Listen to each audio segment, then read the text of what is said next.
White text on a black background. On the title screen reads Thriving with Vision Loss with special guest Sriram Ganesh.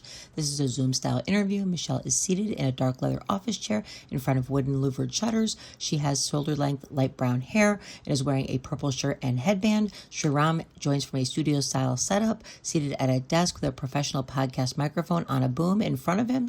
He has short dark hair and is wearing light gray quarter-zip pullover. Behind him is an exposed brick wall with dark wood floating shelves lined with books and green plants visible on both sides. So, what if a tool that was supposed to set you free was actually one more thing you had to fight with? I lived with that my entire life. Today, I get to talk to someone who looked at that problem and decided to build something different. A voice assistant you can actually talk to that handles all the heavy lifting, the email, the calendars, the spreadsheets, just by asking it. Welcome to Thriving with Vision Loss, presented by eleVIVO. I'm Michelle, and I'm so glad to introduce you to Sriram Ganesh. Sriram is an engineer, low vision himself, and the founder of Lumin, a new voice assistant for your phone and computer built to handle things like email, worksheets, calendars, all that stuff, just by talking to it like you would a person. Sriram, thank you so much for being here. This is so cool. So Thank you so much for having me, Michelle. This is I'm so lot. happy. This is something that I might want to use myself, and I'm cited. So before we get into the lumen stuff, I want to start with you. When did you start losing your vision, and what was that actually like? So I've had myopia, or short-sightedness for since I was a kid, since I was maybe 10 years old. But it was only when I turned 30 did I realize that even with my glasses on, I wasn't really able to see clearly. I started noticing that I wasn't able to read as well. Text started becoming blurry. I played a lot of video games and it started getting hard to do that. I played a lot of like board games. It started becoming really hard. And so I dragged myself to a retinal specialist and they diagnosed me of a low vision condition called cone rod dystrophy. And ever since then, and the condition is progressive, so it affects my central vision. So activities like reading really become challenging. And over the years, it has slowly been challenging because day-to-day activities really become difficult. I spent the first 30 years of my life being trained on how to use my eyes in different ways. And then as that capability started going away, I had to start adapting to life in many, many different ways. So it's definitely been challenging, but I'm a builder, I'm an engineer, I'm generally an optimist. So I think of these challenges as a way to, build tools that make lives of people like me and everyone else better. So when you got your diagnosis, did you realize how much that was going to affect you? Did it scare you? It was very scary, and I think I lived in a little bit of a denial for a while. Because when you're told for the first time that you have a retinal condition that is progressive and you may lose your central vision completely, it's obviously a lot to take in. It's very scary. My career also has largely been in visual design. I've designed video games, I've designed software, and so.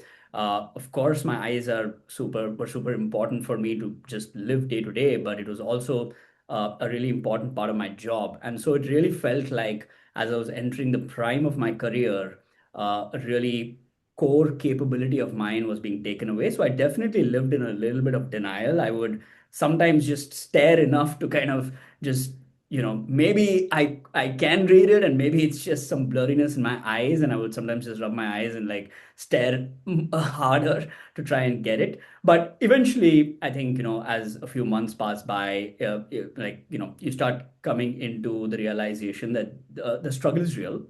And it slowly went from me being down low, a little depressed because life's always obviously getting much harder. But at the same time, like maybe after about 6 months, I decided, okay, let me try and tackle this on my front foot, and let me not kind of try and get defensive about it. Let me try and see how I can, make life better with this. So when you decided, okay, that's enough, I'm gonna get better. We've got to live on. How did you get to where you are now from there?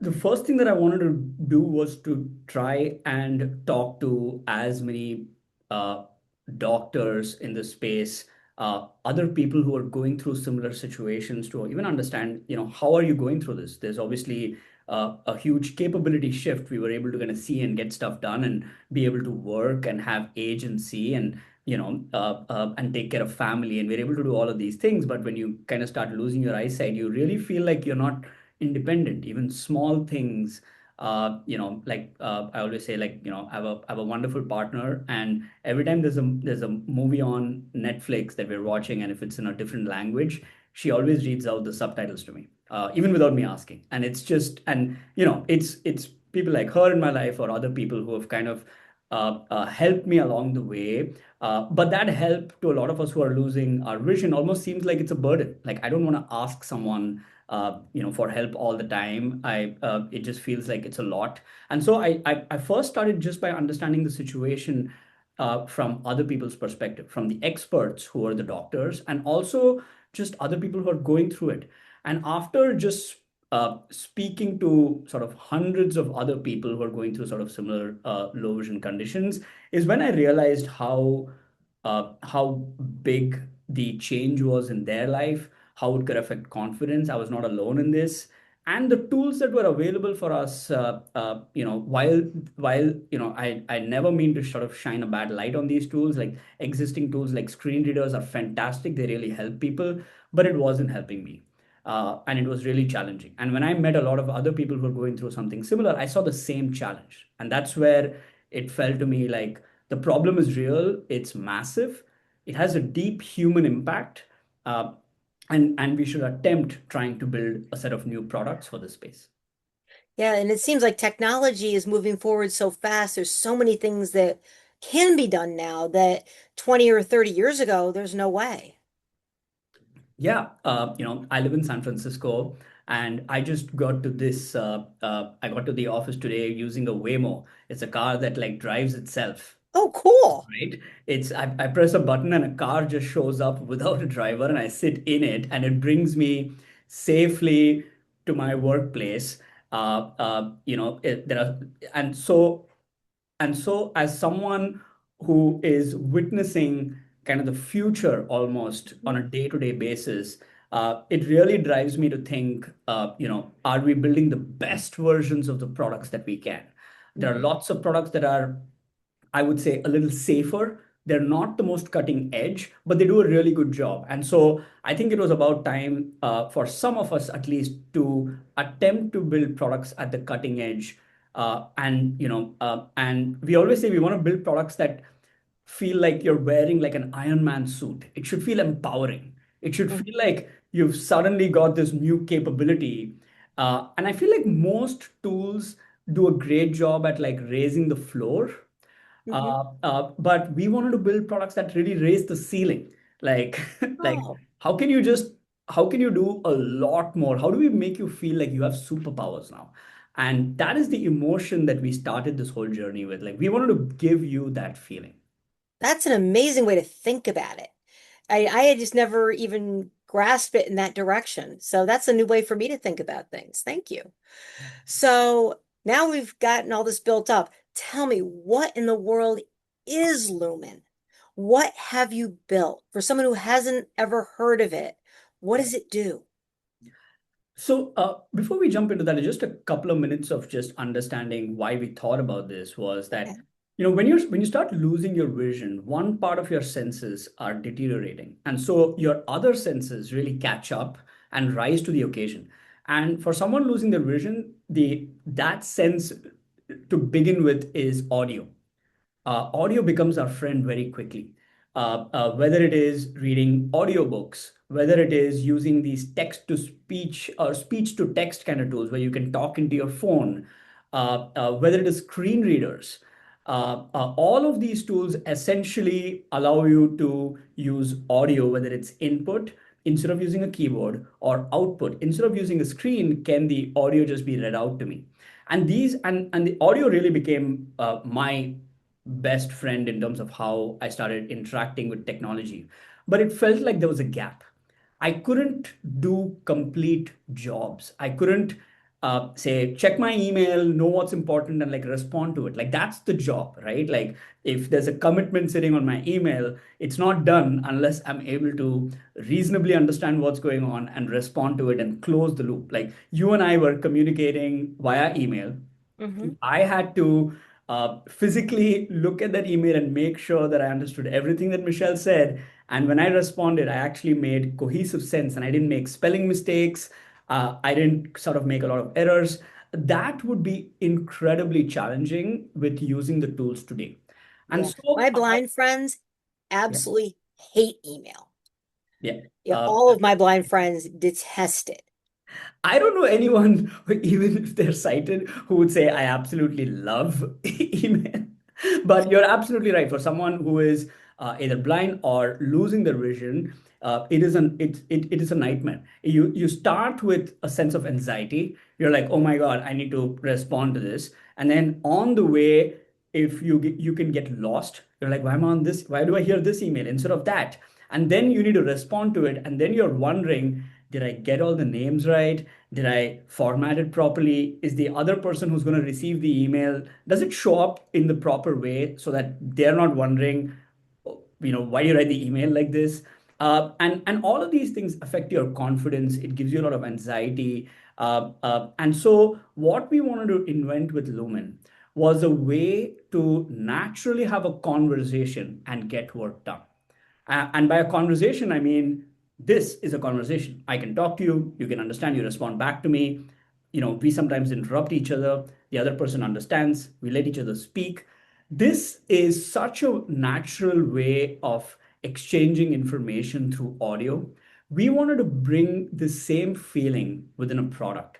And so Lumen is an assistant that we've built that connects to your email today, and we expect to sort of connect to all the other products later. Today it connects to your Gmail, and you can just naturally have a conversation and get emails done as though you were just talking to someone on a phone who was a real assistant.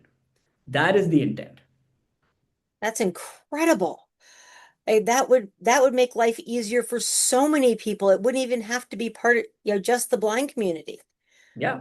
And the reason why we are working with the blind community to begin with is that A, this community needs this product the most. Yes. And B, audio is also tricky because people are wondering, it's like, hey, are you making mistakes when you're sending out an email? I said Michelle, but when you wrote it, did you get the spelling right? There are all of these concerns that people have. And so reliability, it's like, do I trust the emails that you send out or what you read out to me has to be really high.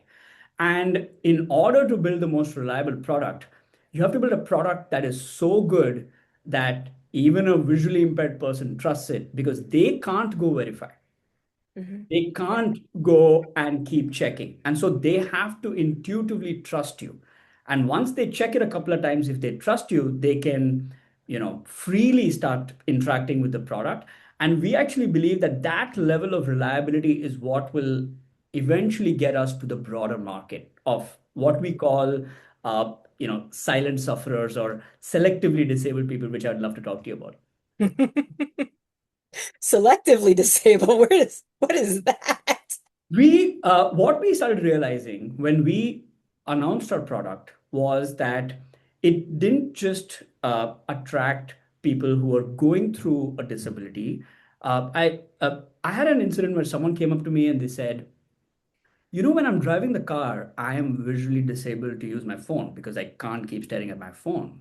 So my phone visually can't exist. So that's why I don't use my phone because I listen to podcasts or I listen to music on my way to work, but I can't do my email because email needs me to stare at a screen and I can't stare at a screen. So I was like, oh yeah. So that makes you that makes you situationally disabled to the visual spectrum of doing work. And so many, and if you think about it as like if you're walking on the street, you shouldn't be staring at your phone. You probably shouldn't be staring at your phone. If you're driving a car, you Probably shouldn't be shouldn't staring be. at your phone. And so the same experience that a visually impaired person has on a regular basis is what someone who's driving a car has with their phone when they're driving. And so if you want to build email with voice for the person who's driving the car, it has to be as robust as an email product for someone who can't see. And Mhm. that was the light bulb moment for us, which is like, hey, like, sure, if you're sitting on your desk and staring at your screen and you have the ability to see it, you're not disabled visually. But if you're, there are many situations where you may be, the situations may make you unable to kind of see a screen. And at that point in time, you need a product that needs to be reliable. And so we're working with the user that the product needs to be most reliable for. That's great. And if it's really interesting because so many things in our world aren't made for the low vision community to start with. This is one of the few things that I've come across that it's not adapted for the blind community. It really makes it as it's developed for the blind community, which seems like it's foundational. It's really important. I would actually say it's developed with the blind and low vision community as our design partners. Yeah. They set the rules of the design, but those designs will make the product universally accessible for people who just are like, I just, there are lots of people who just like, I just don't want to stare at a screen if I don't need to. Mhm. So it's like fantastic. That same design decisions that we made with the blind and low vision community actually helps you now. So Mhm. we're working with the blind and low vision community as our primary design partners and users and customers to be able to eventually take this to the broader set of the world. That's amazing. This is so exciting to me. I'm really excited about this. So I'd really love to see what this does now. I would love to see and hear how this actually works. Absolutely. We love to do live demos because I think, more than me talking and explaining the product, I think it's best Mhm. that Lumen shows you what we can do. So uh, uh, Lumen is just an app on my iPhone. It just has one big button. That's the call button. You just hit that and then you just start talking to it. Here's how. Good morning, Sriram. Hey, Lumen, can you tell me what's in my inbox?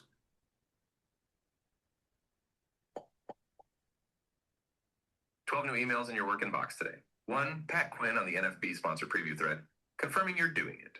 He also started a reply there earlier, so there's an unfinished draft waiting. 2, Angelo on NFB conference logistics, with updates on flights and hotel options. 3, Mikhail mentioned you in a Google Doc comment on the App Store installation walkthrough script. 4, Mikhail sent calendar updates for the Scott Feldman walkthrough, including an acceptance and a maybe. 5, Zoom sent meeting assets for that Scott Feldman walkthrough recording. A few notifications and promos below that, plus a note you sent yourself. Where do you want to start? You know what? Maybe something that we should do is, do you have Michelle's email?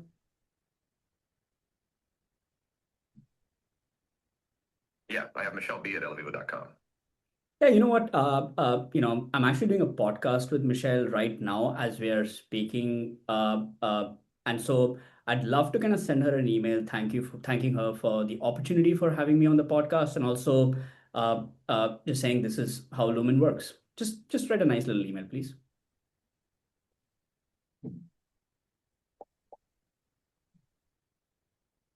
Draft for Michelle. I wrote, Michelle, thank you again for having me on the podcast today.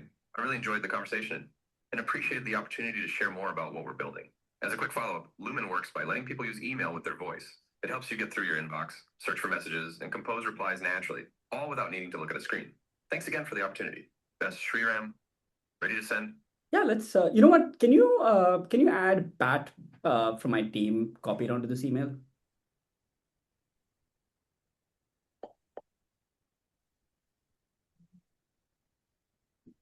Done. Pat's copied. Draft for Michelle, CC Pat Quinn. You know what? Hi, Michelle. This is good, Lumen. Why don't we go ahead and send it?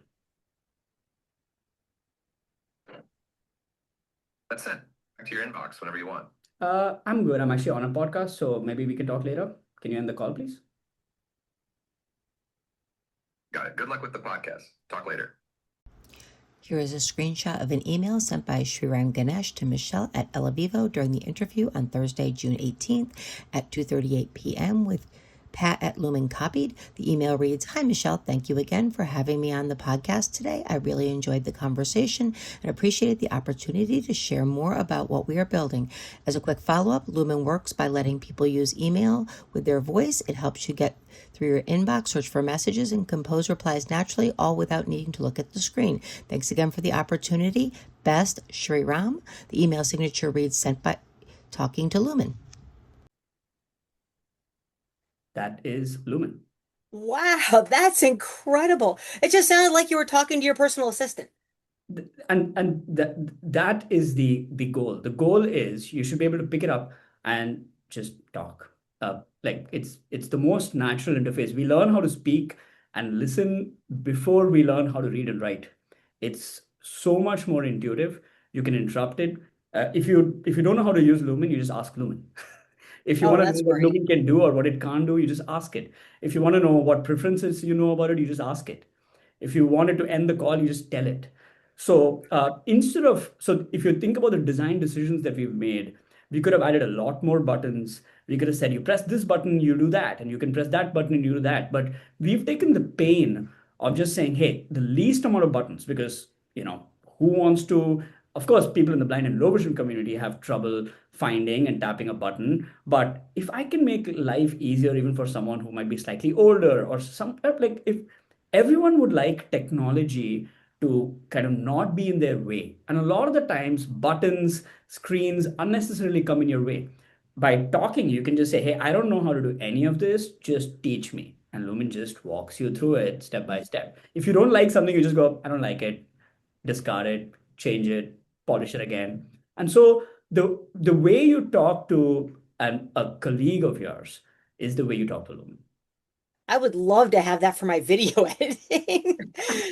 Because fighting with the video editor is my least favorite thing to do. So, yeah. Absolutely, one day. One of these days, that would be awesome. So, you live with blindness yourself, and you're also an engineer who could have built anything. Yeah. What happened to make you say, this is where I want to start? This is what I want to do? Of course, there is, I can't deny that there is a deep personal motivation, which is that I am, I am a very optimistic person, and I like to do a lot. I like to build things, and so, I also like if there are tools that I can build that help me work better, that would be fantastic.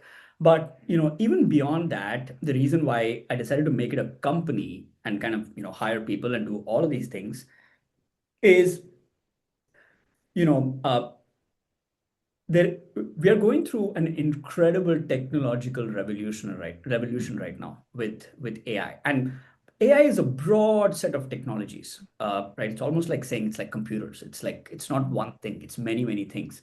And something that we've been noticing is that over the last sort of year and a half since AI has really exploded, uh, there are not a lot of use cases that are really impacting people that are very far away from Silicon Valley. What I mean is people like me who are already technologists who are living in Silicon Valley. We use AI tools every day. We have the Waymo autonomous cars, and we have all these different tools that we kind of use for coding and engineering and all of that. But when I speak to people who are not from this industry, who are sort of further away from this industry, they generally have a sense of skepticism about what benefit is this technology bringing to them, apart from maybe asking questions, etc.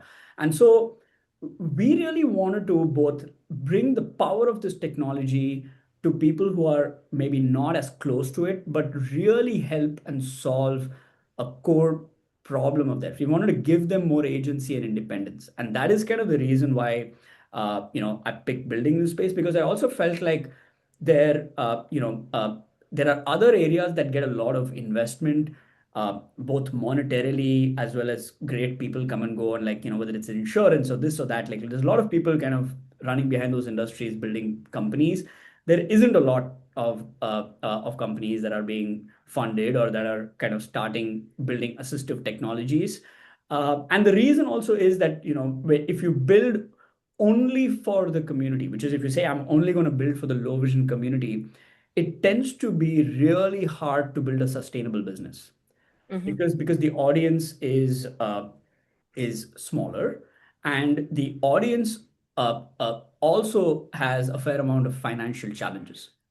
And so the approach that we took was, we want to build for everyone, but we want to start with this user. We want to give this user a first class experience within a product, and then use that learning to build a product for the rest of the world, because that's what allows us to both kind of serve this community, but also not just put the entire burden on this community to kind of pay for a product like this, and instead allow us to kind of design with this community, but eventually take it to the rest of the world, which sort of eases our options of creating a meaningful business. That makes a ton of sense. A whole lot of sense to me. I completely am on board with that. And that's one of the reasons why eleVIVO is actually a company as opposed to a not-for-profit or something like that, because we want this to be a sustainable service for the world. Yes, because if you're not sustainable, then you're not going to be around, unfortunately, and that goes against the mission. And if the mission is we want to create the best products in the world for this community and use the knowledge that we gain from this community to take it to the rest of the world, then you have to build a sustainable, profitable business, and so it's super important. Yes, I completely agree, and I'm completely on board with that. So I'm going to dial back a little bit. And you talked about when you learned to use screen readers and stuff, it just wasn't enough. And most people who are sighted looking in from the outside say, just assume that screen readers just work. And for a lot of people, they kind of do. But you didn't have that experience really. What was going on there? What didn't click with the existing technology for you? The the learning curve was just incredibly high. I spent like 3 weeks trying to learn a screen reader and being comfortable just doing that. And it felt slow. It felt like I was making a lot of mistakes, and it did not feel natural. More than anything else, it did not feel natural, because I had obviously only started using screen readers when I turned 30. And so I had to learn this whole new thing, and I had to make it work as seamless as how things were when I was able to fully see. But that did not happen. And as I spend a lot more time with different users within the blind and low vision community, it became very clear to me that it really depended on when you lost your vision. If you lost your vision early in life, or if you were born blind, you probably started learning how to use a screen reader very early in life, and and that's what made them incredibly proficient. But when I started speaking to users who were losing their vision later in life, say in their 30s, 40s, or 50s, if you gave them a screen reader or a braille, it took them 6 months of training to learn that. Yeah. Well, adults don't learn languages very well. And Yes. it's just like learning a whole new language. Yes. You It's know, it's like learning a whole new language, and we see this in different ways, right? Like if you go to someone, as all of us are getting older, when you look at technologies that are brand new, it's like, for so many people who are in their 40s or their 50s, when they found Snapchat, they wouldn't know how to use it at all, because it's just this whole new paradigm. But kids pick it up yeah. very For me, it easily. was TikTok. Right. TikTok does not make sense to me. And by the way, this is a repeating pattern. It's as we all grow older, the things that sort of come up, and we have to learn this completely new thing. It's an interface. We have to learn a new interface. Language is an interface, like you mentioned, and as adults, as we grow older, we are neither very patient. I was not very patient. I was like, if it's going to take me 6 months, Neither. I'm going to find a better way. And so. And so the question in my mind was, if someone is not able to use their screen to do work, how can we give them a different interface that they can learn in 5 minutes? That was the goal. Yeah, and that makes a lot of sense. I mean, as I age, I know my patience is not so good. And now with, the boomers all aging into macular degeneration and the problems of diabetic retinopathy, the population of older people that are losing their vision but still are working age is getting really large. Yeah, and it's gonna continue because uh, most of us are gonna live longer now. Longevity is Mhm. going to increase, but there is also so many reasons why people are going to start losing their vision, whether it's because of whether it's because of nutritional reasons, is because of people are having diabetic retinopathy. There is so much macular degeneration. So on one side, we're going to live longer, but on the other side, we are going to start having problems and sort of having deteriorated vision, etc. And so it is going to become a huge problem. And yeah, we need to do something. We need more tools. We need more tools. So when this transition starts happening, we have something for you before you lose your confidence. Because the biggest problem with losing your vision is actually losing your confidence. A lot of people end up giving up, and that's where that's a horrible place to be in. We don't want people to sort of give up, because that's when things really start going bad and you start losing hope. And what you need is, just as these transitions are happening, we need a set of tools that are just available that you can pick up, and even if all your problems are not solved, at least some parts of it are. Mhm. Got it. So, what does Lumen look like day to day, say in 5 years? When you kind of get it moving forward, what do you envision, Lumen looking like, and what is it going to do with your workflow and your life flow? Yeah. So Lumin is an assistant that you talk to and get emails done. Tomorrow, you should be able to talk to Lumin and almost imagine that Lumin will grow in capability. So tomorrow, Lumin will be able to talk to you about your calendar and your scheduling. If you have a Google Doc attached, you should be able to say, "Hey, what's on that Google Doc? Who wrote those comments to me? Can I respond back to that comment? Can I just clear it all out?" Lumin should be able to work back and forth with you. So the way to imagine is, the eventual goal is, can you just talk and get all work done on your computer? That Mhm. is the ultimate mission. And we're just starting with email because we don't know whether we'll be successful. We're just trying this whole new thing out, and at least the early signs have been really encouraging, and we've had users jump in and wanted to use the product.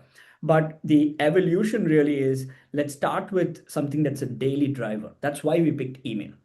Mhm. Email is something that if someone gets email, you want to use email almost like, it's like we say, it's like a toothbrush habit. You wake up every day, you want to check your emails, Mhm. and you might want to check your emails multiple times a day. And so once we get you to form a habit with email, we'd love to layer on more and more capabilities, starting with calendar, messaging, etc. And so in the next few years, you should think about Lumin as a really capable assistant that you can talk to, who can do a lot of things for you on your computer. That's wonderful. That sounds fantastic. Now you have people that are testing now, Yeah. and then you also have a huge wait list Yeah. of people who are dying to get in. Yeah. So tell me a little bit about that. So we have about 100 users using the product right now. We've been very diligent of picking the right set of users who really need the product. Because we have interest from a wide range of users, including sighted users, Mhm. who are like, why are you only restricting it to a certain community? But we are being very diligent that we think, in order to build the best version of the product, we really need the blind and low vision community to stand behind it. And Mhm. so making it incredibly useful, making sure there are no dead ends. So if you open up an email and it has an attachment, you should be able to talk to Lumen about that attachment. If there's an image attached, if there's a Word doc attached, if there's an Excel sheet attached, And so what we are going through right now is making the product, working with users, making the product really reliable so that you don't end up in these dead ends where Lumen's not able to do things for you on email. And we're getting pretty close. We're getting pretty close to opening this up to the larger set of audience. And today we have more than 5,000 people on our wait list that we've Wow. grown over the last few months with like very minimal sort of word to mouth or other sort of social push out. We've been doing a bunch of podcasts, and podcasts like yours have been great for us to reach out to the right set of users. But the way we've been growing our wait list is really showing the product and talking about my story and assuring the users that I am user zero here and I am the CEO of the company. So, and I have low vision. So it's really, really important for me to get this product right for the community. And the whole team is behind that. And yeah, that's The way I heard about you was my blind tech tester, Scott Joffrey from the Blind Striker channel, emailed me, you need to talk to this guy. He is amazing. This Lumen project is so exciting. Interview him.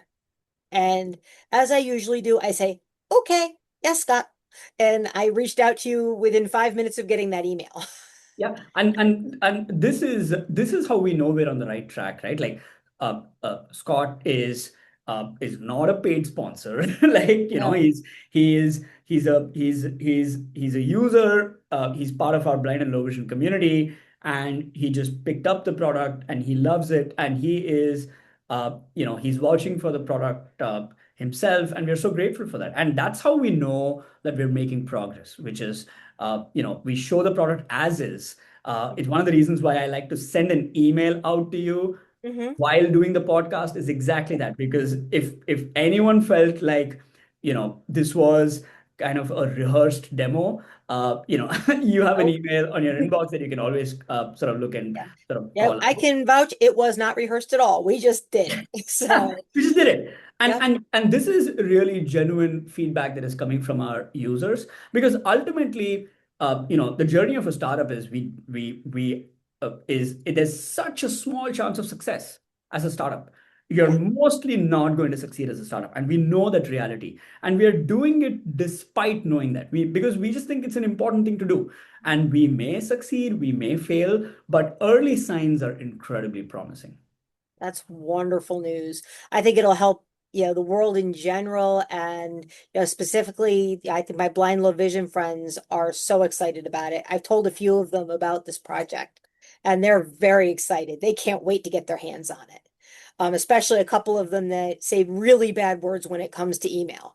So, that's wonderful. Now I'm going to shift a little tiny bit.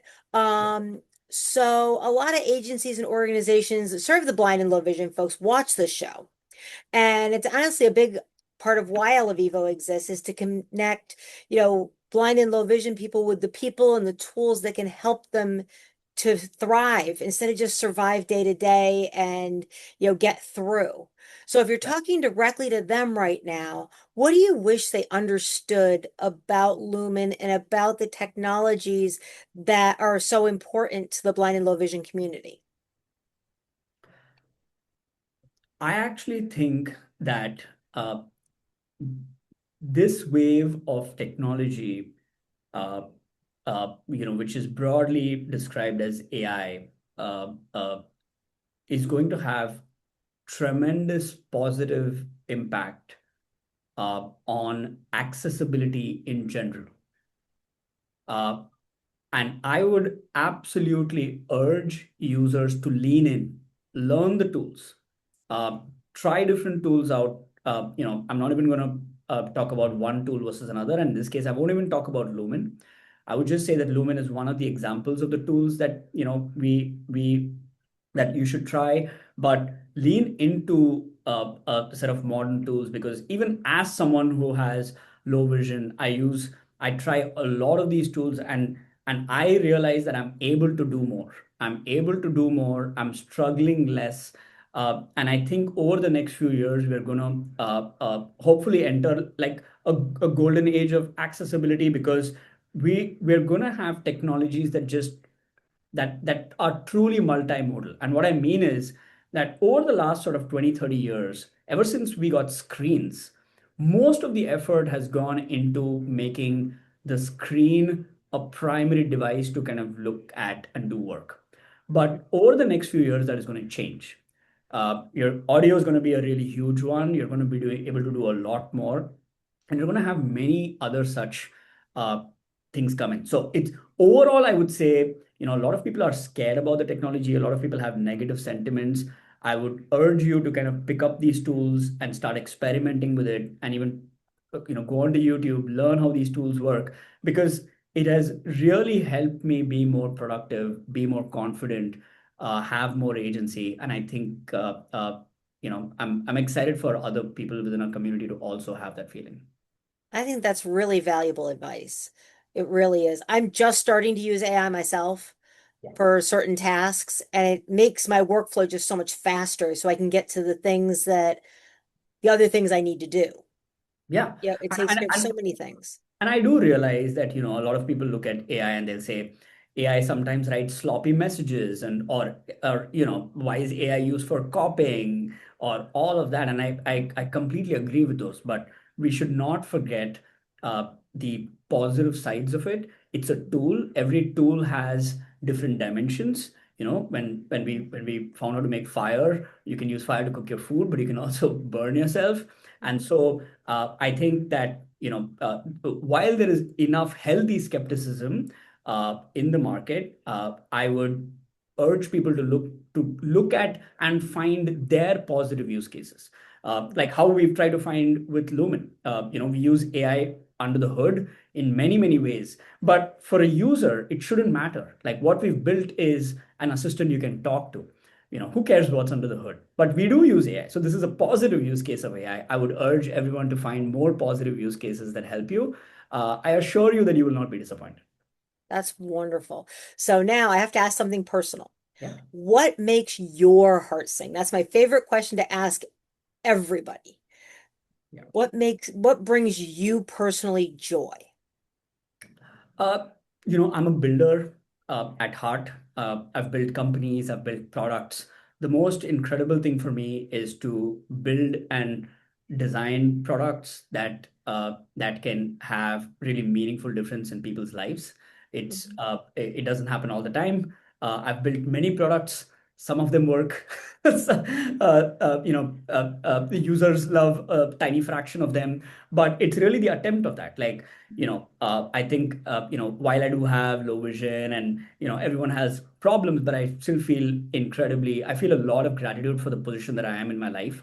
I have an incredible partner, incredible family, great team members, the opportunity to kind of do stuff. And so, my mission, my co-founder Mikhail's mission, what we're doing at Lumin is really, let's empower more people. Let's build technologies that empower people, because even today, even though we have we are so small as a company, we have a small set of users using a product. Every day we get emails from people uh, telling us how it's changing their lives. Of course, the product is not perfect. There are problems. People are complaining about it, but the fact that they're complaining about it and the fact that they keep motivating us to keep pushing is an amazing thing. And I think that contribution that we can do with our skill set to the community is like everything to me. That's what makes me ring. That's wonderful. And life is a process, Yeah. and developing these sorts of tools is a process. And every piece of feedback is valuable. Yes. And I live that in my life every day. Yeah. So now, if you're talking to a person who's frustrated right now, just, they're fighting with some tool that was supposed to make their life easier, but it's a wall instead, what would you want to tell them?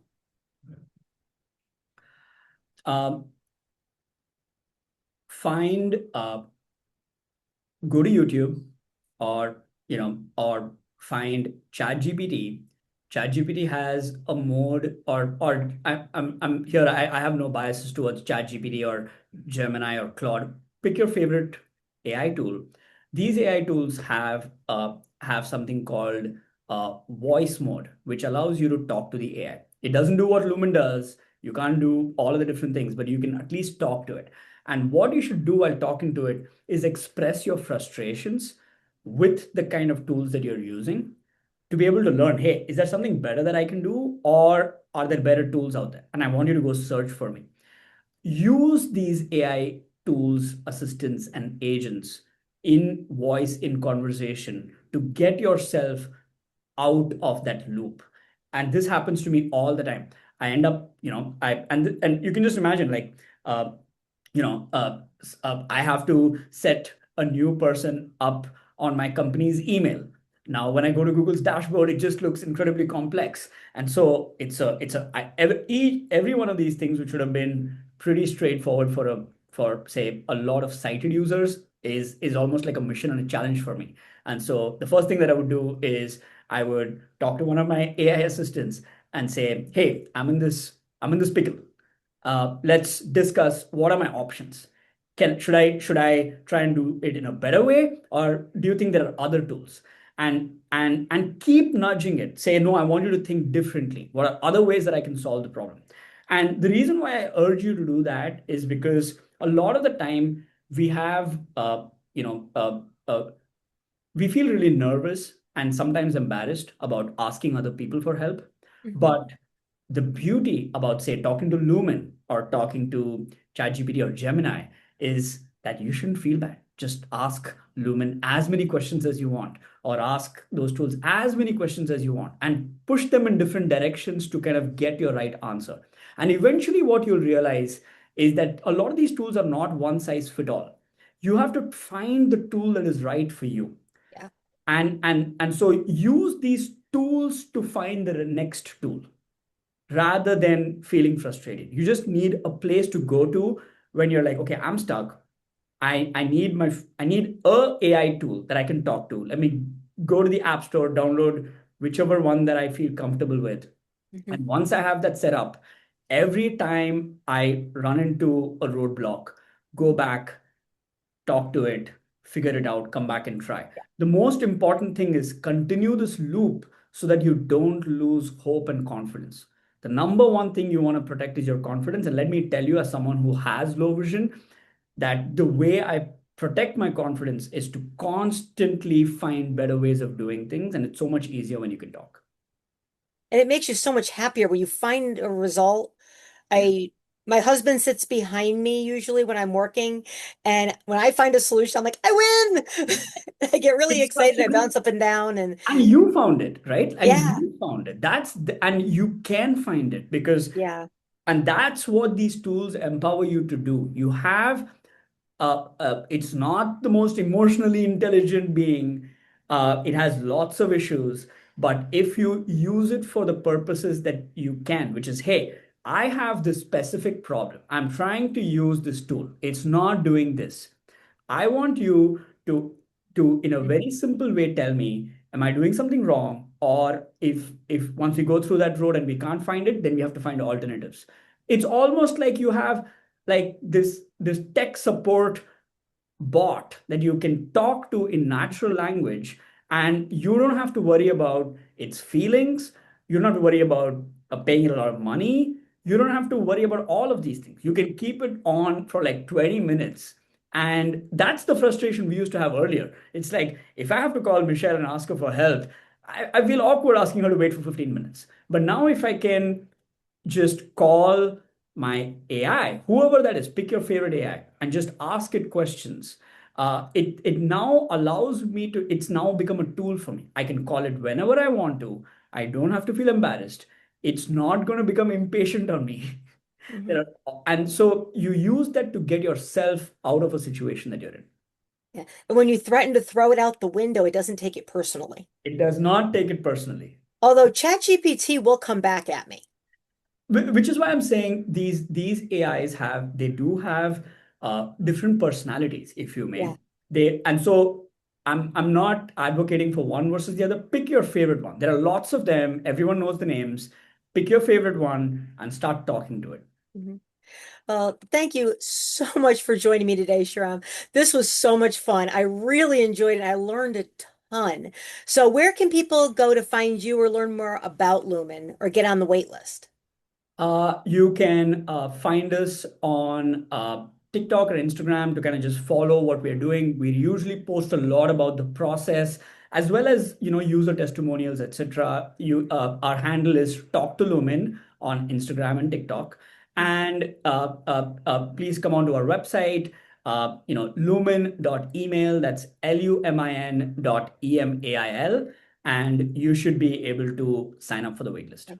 And I will drop all the links in the description to this video, so definitely check them out because I think this is a really exciting and groundbreaking, and I think it's going to really help things in the future. So thanks to everyone for watching this episode of Thriving with Vision Loss. If this conversation meant something to you, please like and subscribe and tell us in the comments what stood out to you. You'll find the links below to eleVIVO and to Lumin. And remember, vision loss doesn't mean the loss of freedom, independence, or possibilities. Until next time, keep on thriving and have the best day ever. Thanks for tuning into our series, Thriving with Vision Loss. If you would like to learn more about thriving with blindness or low vision, check out eleVIVO.com. If you have questions or would like to be featured in an upcoming episode of our Thriving with Vision Loss series, email Michelle B at eleVIVO.com. Links are in the description. The white letters on the black background fade as circles by classless act